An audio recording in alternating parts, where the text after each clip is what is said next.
भगवान श्री कृष्ण की राधा रानी की मृत्यु से जुड़ा वो सच जो आज भी नहीं बताया जाता। दोस्तों, इस कलयुग के लोग अपनी बुद्धि से राधा कृष्ण और उनके प्रेम को बेशक ना समझ सकते हो, पर समझने का झूठा दावा जरूर करते हैं। इसलिए साक्षात परम ब्रह्म की भी कभी मृत्यु होगी या वो हमारी तरह शरीर छोड़ेंगे, ऐसा लोग सोच लेते हैं। श्री कृष्ण की राधा ने पृथ्वी कैसे छोड़ी, ये गहरा रहस्य समझने से पहले ये जान लेना जरूरी है कि वृंदावन में सिर्फ एक नहीं बल्कि 3 श्री राधा रहती थी। इनमें से प्रथम कीर्तिदा सुता श्री राधा है। यही श्री कृष्ण की असली आह्लादिनी शक्ति, उनकी इष्ट देवी और गोलोक स्वामिनी है।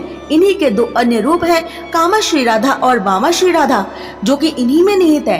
कीर्तिदा सुता श्री राधा जानती है कि उनके पति नंद नंदन श्री कृष्ण कभी ब्रज नहीं छोड़ते।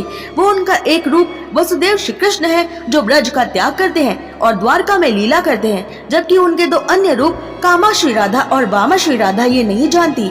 वो कीर्तिदा सुता श्री राधा ही है जो अनंत काल से आज तक नंद नंदन श्री कृष्ण के साथ ब्रज में लीला करती है। दूसरी है कामा श्री राधा जो श्री कृष्ण से वियोग सहती है, और ये वही है जो श्री कृष्ण से 100 सालों के विरह का श्राप सहते हुए 100 सालों के बाद कुरुक्षेत्र में श्री कृष्ण से मिलने जाती है।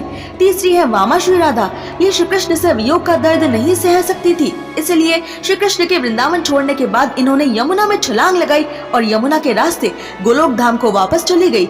ये तीनों ही महाशक्ति श्री राधा ही हैं, और सिर्फ रस और लीला की दृष्टि से राधा जी ने ये ब्रज में 3 रूप लिए हैं।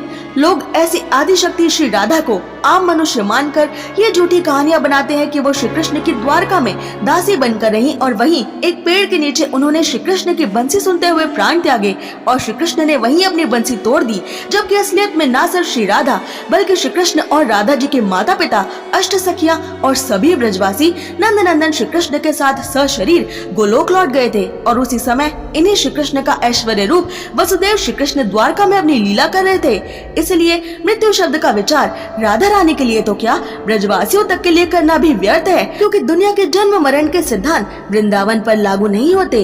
ये तो वो दिव्य स्थान है जहाँ की धूल मुक्ति देवी को भी मुक्ति देती है। ऐसे ही और रोचक अनसुने तथ्य जानने के लिए सब्सक्राइब करें।